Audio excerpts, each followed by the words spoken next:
আমরা শহীদ রাষ্ট্রপতি জিয়াউর রহমান যিনি গণতন্ত্র ও ইসলামের একটা অপূর্ব সমন্বয় ঘটিয়েছেন, সেই ধারাবাহিকতায় এই দেশের গণতন্ত্র শাসন ব্যবস্থায় ইসলামিক মূল্যবোধকে বুকে ধারণ করেই আমরা ছাত্র রাজনীতি অব্যাহত রাখছি।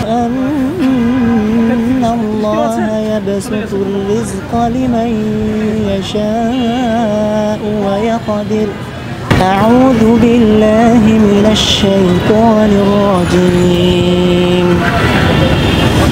ولا جناح عليكم فيما عرضتم به من خطبة النساء أو أكننتم سرا إلا أن تقولوا قولا معروفا ولا تعزموا عقدة النكاح حتى يبلغ الكتاب أجله।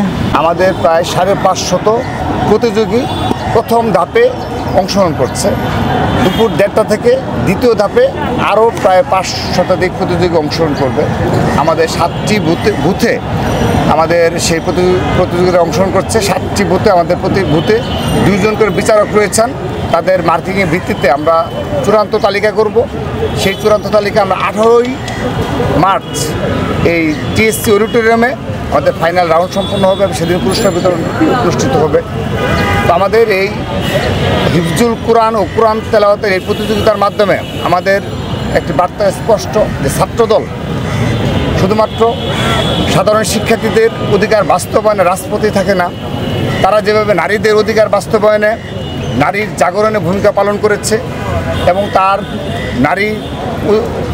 নারীর অধিকার যেখানে ক্ষুণ্ণ হবে সেখানেই ছাত্রদল রুখে দাঁড়ায়। ঠিক একইভাবে আমাদের যারা পবিত্র মাহে রমজান উপলক্ষেও যে আমাদের যে নতুন ধারার ছাত্র রাজনীতি, সেই ছাত্র রাজনীতি ধারার হিসাবে আমরা এই কোরআন তেলাওয়াত প্রতিযোগিতা আয়োজন করেছি।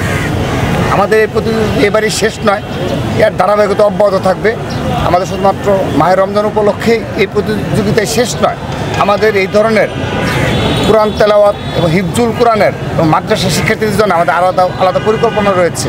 তাদের নিয়ে আমাদের আলাদা প্রতিযোগিতা অনুষ্ঠিত হবে আরও, এবং সেই সাথে সারা দেশব্যাপী সকল স্কুল কলেজ শিক্ষা প্রতিষ্ঠানগুলোতে আমাদের শিক্ষা ও সংস্কৃতি উৎসবের জন্য আমরা ইতিমধ্যে আমাদের বৃহৎ পরিকল্পনা হাতে নিয়েছি। আমরা ঈদের পর সেই রমজান মাস শেষে আমরা বাংলাদেশের সকল শিক্ষা প্রতিষ্ঠানে সেই ধরনের সাংস্কৃতিক উৎসব আমরা আয়োজন করব।